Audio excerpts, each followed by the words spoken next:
I'm sure that many, if not most of you, could sympathize with the dilemma I had as a kid almost every day of my life, where I would put out my breakfast cereal, add the sugar, add the milk, and then run and try and choose a comic to read while I ate it. I'd be having to rummage through my comics desperately fast because I didn't want the cereal to get soggy before I had a chance to eat it. Why on earth I didn't choose the comic first, I don't know.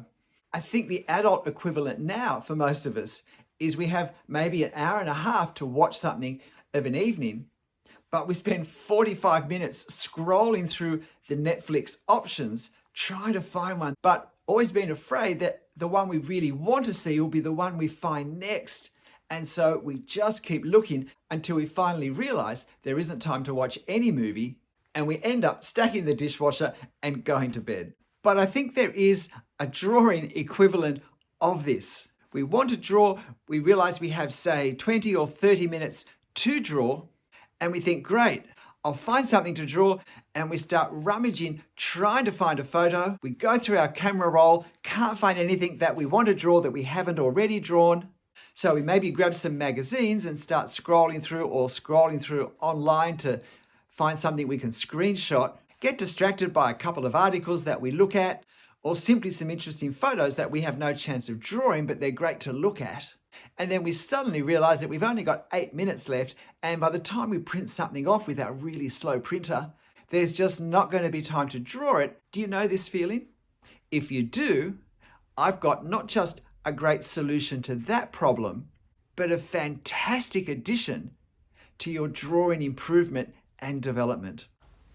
And I think this is the perfect solution to not be able to find something to draw. Perfect because it won't take you any time at all. You can start drawing almost immediately. And as I said, it will improve your drawing probably much more than if you did find something to draw.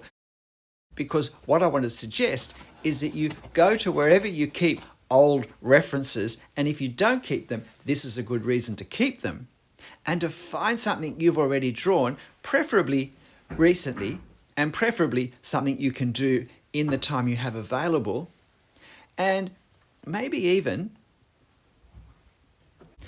see if you can locate the drawing that you did, just to have a look and to think, now, what is it about this drawing that I wasn't happy with?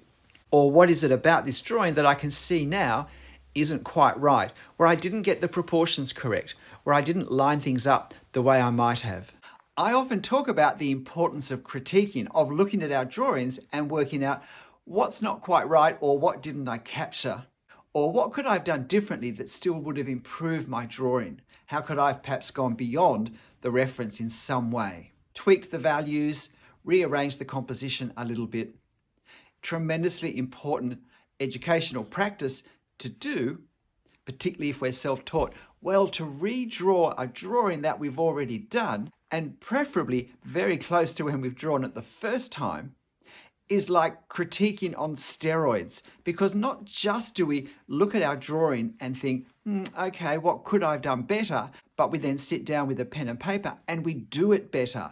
The thoughts that we've had, we actually put into practice. And we learn by hearing and thinking, but we learn more by hearing and thinking and doing.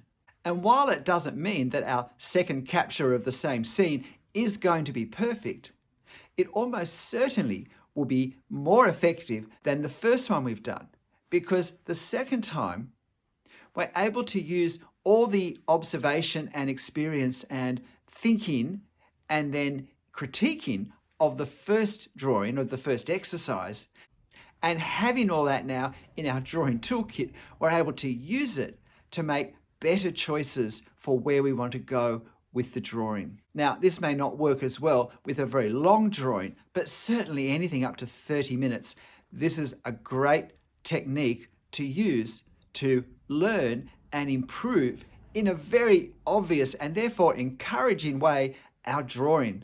Because even if our second drawing is not perfect, it's tremendously encouraging to see that it's better. It tells me, hey, I can learn. And this is a great way to learn. So why not give it a go? I'd love to hear your experiences of this in the comments. But whatever you draw, however you draw it, first time, second time, third time, fourth time, make sure you have fun. I'll see you next time. Bye.